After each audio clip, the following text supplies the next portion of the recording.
Now, how many of you have a nocturnal deer parcel out there right now? A lot of parcels are daylight parcels going in the beginning of the season, but so many, every time they're hunted, they turn more nocturnal. There's a lot of reasons for that, and it really has a drastic effect on not only your deer hunt, but your ability to mold and shape a herd and ultimately attract mature bucks to your land. Because let's face it, does are easy to attract to your land.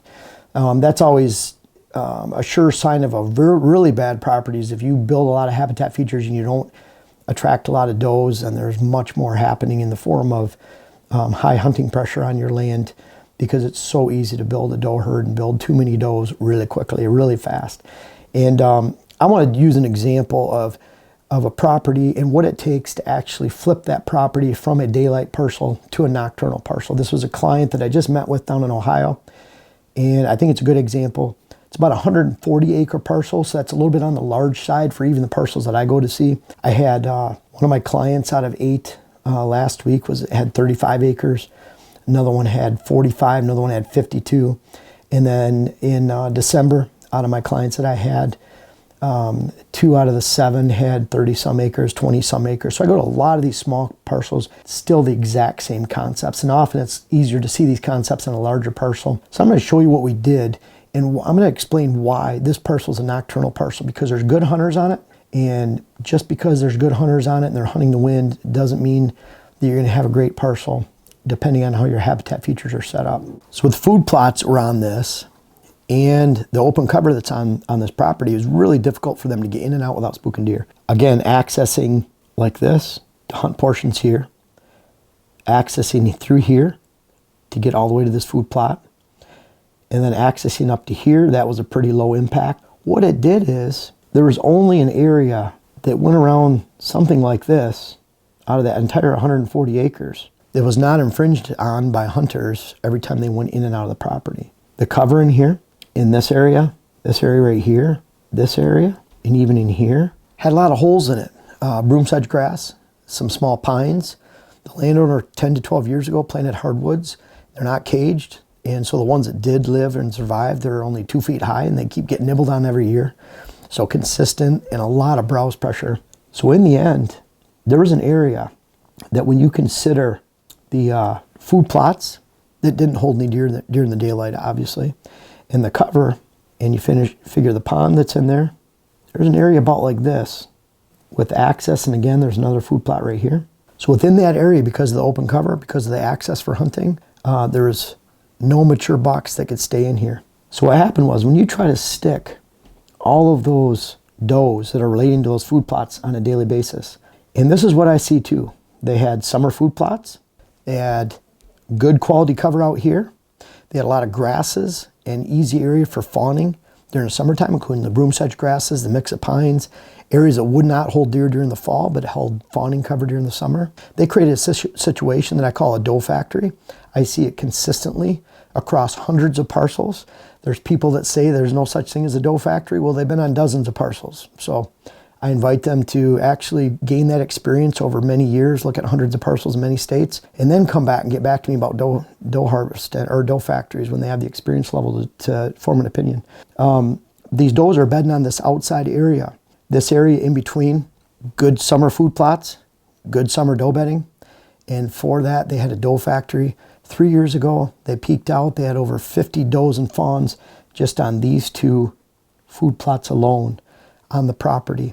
In one afternoon, that didn't count does were here, over here. What ends up happening, and there is a smiley face on there now, but what ends up happening is that there's just not enough room to hold mature bucks on that property.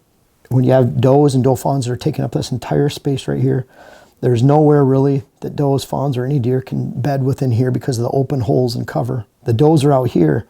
They're starting to really get into that 200 to 400 yard window away from their afternoon food source, so that no mature bucks are going to bed. That's that first layer of does. So what that does, any bucks that would be relating to this on a daily basis have to be bedding in this layer out here. The problem with that, if you expect does to be bedded, for one thing, you're putting all those bucks on your neighbors or on your extreme edge of your property. You know, this or down by a road. Here's a road right here. Here's a road right here. It creates a situation where you just don't have enough room for mature bucks in the property. They're too far outside of that daily window where they're not relating to that property on a daily basis. And those does, they could be 200 to 400 yards back. That's their afternoon food source. The bucks that are outside of that, they're outside of that window where they want to relate to something on a daily basis. So for that, landowner right over here, this year shot a 168-inch buck. Landowner over here shot a 180-inch buck. There's big bucks, mature bucks in the area, older bucks. This property right here, they're not even getting a picture of them because there's so many does, there's so many holes in cover. Those does are pushed to the outside of the land so far that those bucks, not only do they not relate to the property on a daily basis, they don't even come through during the middle of the night to make it a nocturnal parcel for mature buck because they're so far away. They have their own doe family groups that they relate to. They have their own afternoon food sources they relate to. And so they really just are not going to be there. I see this pattern repeated over and over again. The landowners think that they can actually improve the quality of the food plots. That's going to hold more deer. That's just not the case. And improve the quality of the habitat. It's just not going to be the case. So the good thing is, though, in any of these situations where you have nocturnal parcels and landowners are willing to do a lot of work and you have good habitat features in place, then you can literally turn this around in one season. This does not take years to build. It does not take years to build a high quality whitetail habitat. You can see the land we have for sale right now that's 25 acres up in Elma, Wisconsin. My son Sam shot a beautiful buck on that. We had lots of mature bucks on trail camera, daytime, nighttime on that property. And we started working on it in August, started hunting it in September. So not something you do. I referred to a 40-acre parcel on one of my recent videos with Anthony in Michigan, where he was able to shoot nice bucks the very first year, and we finished cutting on his property right around September 19th of 2013. So it doesn't take a long time. You literally can switch this around at night, in one season. If you look at it, this entire area, and I talk about this open, this entire area right here was a big hole on that 140 acres where they're not going to hold deer, and deer often saw them, smelled them, or heard them when they were accessing their tree stands. Just not going to be able to track those mature bucks there. Now, you take that out. This is what we turned that property into, and these are a lot of the features. I want to point some of these things out. And I'll show this. That white line is that percentage of efficiency. Within that white line is your sanctuary, your core area. And on this property, we're probably out of the 140 acres, we're including 110 in that, 105, 100 at least. Those acres represent the food plots, any water holes, travel corridors, and how we were filling in that habitat to allow deer. Now on this property right here, I did not recommend one hinge cutting. Anthony's, that 40-acre parcel, we had to do a lot of hinge cutting, a lot of timber cutting in general to improve the habitat immediately. Here they don't need to improve any, they don't need to cut the timber, which is a great thing. On about 70% of all lands I visit, I don't recommend hinge cuts. And in this case, we're not even recommending any trees be cut at all. If you can see in the center here, still have two big food plots on either side. Still have the small hunting plot back here, hunting plot here. The difference is that when we're accessing these to get into these stand locations on the side, coming down the road, perpendicular movement, coming in. Coming down the road, perpendicular movement, coming in. Coming from the cabin down the driveway, coming up to a water hole stand. We're flipping around all the way around to get to stands here, to get to this stand, and all the way down, come to this stand. And because they have access through this land, they can access stands like this. And because of the draws in here, they're accessing in points up top here to stand locations, then these areas are really secure, where deer that are down in those draws cannot see the hunters that are coming up to their land. So in the end, all within this white line right here that represents 70 to 75% of that core area, of that core of the land, and is that core area, deer should never hear, see, or smell hunters that are accessing their stands. That means this entire area across the board is for all deer all the time. And that's where the power of land comes. It doesn't matter if you're designated 20 acres and includes your food plots, water holes, travel corridors for deer, and is at the edge of their stand locations that are screened and hidden so you can get to that stand location and climb up without spooking deer on the inside. 20 acres is a huge benefit in areas, let alone like this where you have 100 acres. Again, they're shooting giant bucks just off to the side that they never see on this land. What we did here, you can see this open broom sedge areas where the yellow pockets are. Great way to fill in areas like this, and this could be open pasture land, is you create 1/8 of an acre pockets, 1/20 of an acre, 1/4 acre pockets based on the existing conifers and vegetation that are growing out there, that early successional growth. You're creating those pockets, and you might spray, till, however you open them up. But then you're planting the outside of that pocket, just 6 to 8 feet wide. John Comp from Northwoods Whitetails, he specializes in plot screening, switchgrass, great brassica blend, and seed plot varieties. But he really specializes. He's by far the #1 screening products available. And he has a heavy-duty plot screen. They've tested this for years. And they tested up in Menominee, Michigan, where you have a lot of heavy snow, in the UP of Michigan and northern Wisconsin areas. That's right in the wheelhouse of heavy snow. And these stand up all year. So I'm recommending to them, they take a plot screen like that, heavy duty, no food in it, so you're not attracting deer to that. And you're just rimming those outside edges of those pockets with 6 to 8 feet wide of the heavy duty plot screen. So now they can take 25 or 30 pockets, they can till them up, and they can plant that 6 to 8 foot wide around the outside of that. And then on the inside, they can continue to till or spray all summer long. And again, the inside of that is going to be completely hidden. So now deer can actually bed within those. Those are going to break up those open fields that are out there, so you can't see from one food plot over here on the east side of the property all the way over to the west side. You can actually see those. You can see into the old food plot right here. I'm having them fill this in with switchgrass pockets, surround their food plots in switchgrass, add these pockets all over the place. Something they can do this year, and it'll be fully screened. And then they can frost seed the switchgrass after October 1st, all the way through early to mid-February in that area. Get that seed on the ground. It'll be an open soil, and then they can have great switchgrass pockets, and then they convert those H3 screening areas to switchgrass next year. So really able to fill this entire area in, where deer now can't see more than 30, 40 yards because they're hitting a conifer line, or they're hitting those screening pockets that'll be converted to switchgrass. Those switchgrass can last for a decade or more. They put them in with chemicals so they're clean, not a lot of weeds, and they'll be 40 inches to 4 feet in 2021, and they'll actually hold deer and break up that entire area. Now they're actually filling in that area. Just like on Anthony's 40-acre parcel we talked about, cutting down the hardwoods in the southwest corner, adding switchgrass in the northwest corner. This was back in 2013.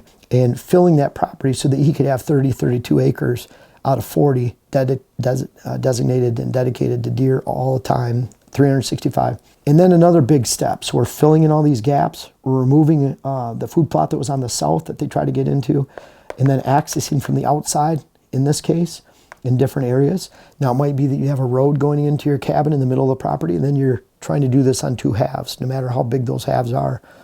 And that way, you could have 2 core areas on one side or the other. So it works that way.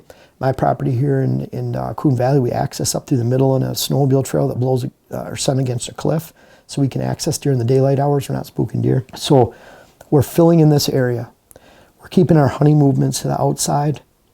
And again, they're choosing to hunt for the perfect wind for XYZ stand. We had water holes around because there's a lot of dry areas. Now we can actually hold does right up tight to those food plots. Kind of imagine before, against the food plot, you could see 200 to 300 yards through open cover, no place for a doe during the hunting season. It doesn't matter if they can bed there during the summer. You don't want them there to begin with. You don't want fawning grounds in there, because then that drastically increases the number of deer they have to shoot. They shot 9 does again this season. And it's just a battle. They keep fighting because they're creating such a doe factory. They just suck all the does in from their surrounding area.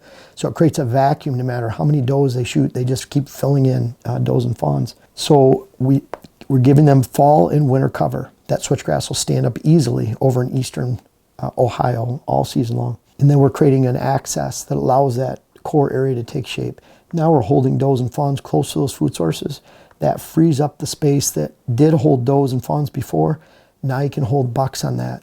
And because it's a linear fashion around the outside of the property, within the borders, then you can hold a lot of mature bucks. I found that you can throw the mature buck ranges and movements and home range right out the window when you have small parcels and when you have lots of parcels in a single spot. All those studies for mature buck movement are on big parcels. They do not apply to your small parcel. Doesn't matter if you have 500 acres, 1,000 or less, it's not going to apply. They might have a 3-mile home range still, but it's at dark, after dark. They're going to move a window of 200 to 400 yards, 500 yards during the daylight, and that's what you're just trying to control. And even during the rut, they're still going to be on your land half the time.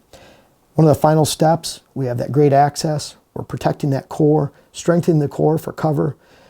We're strengthening those food plots. We're wrapping those food plots in switchgrass. We're making those switchgrass pockets. Don't even need to cut any of the timber because it's middle age. There's a lot of elevation change. And finally, we're getting rid of that summer food, that dang summer food. It's causing a lot of does and fawns to hang out in great summer cover and great summer food all summer long.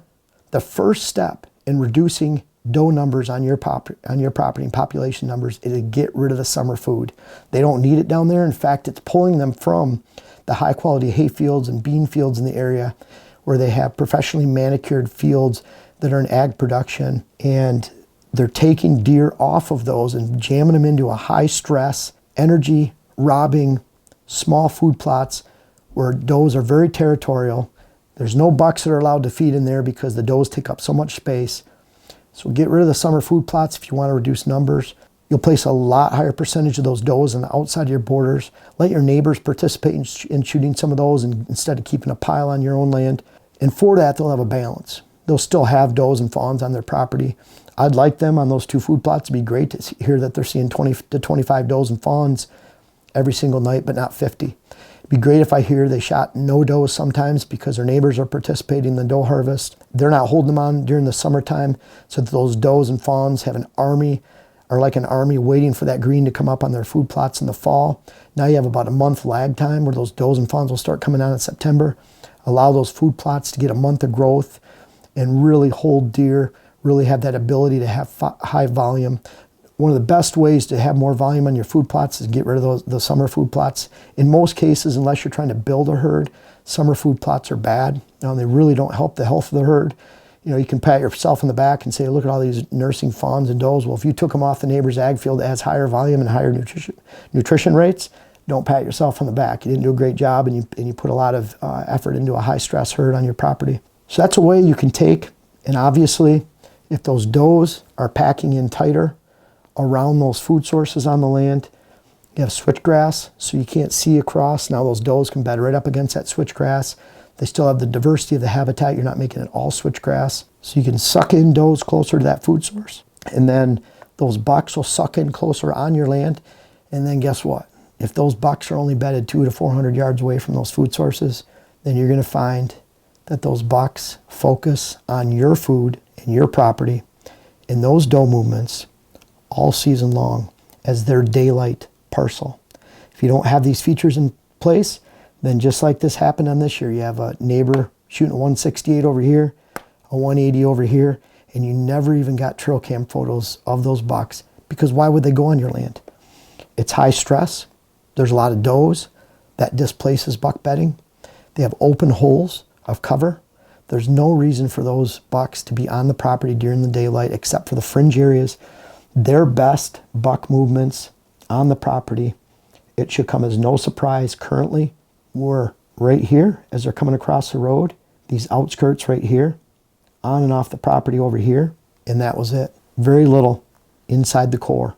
They had 2 little sides, maybe the bottom side of a buck movement. And in the end, when you put all these pieces together, this is what the property looks like and ends up becoming. And with this property, now you have a giant core area where you can hold does tight against your food. You're not spooking those does. You allow that doe movement to continue the entire season. And if you have does packed in tight against your food, those bucks will follow. They'll just be 200 to 400 yards out. And that's your wheelhouse of morning stands.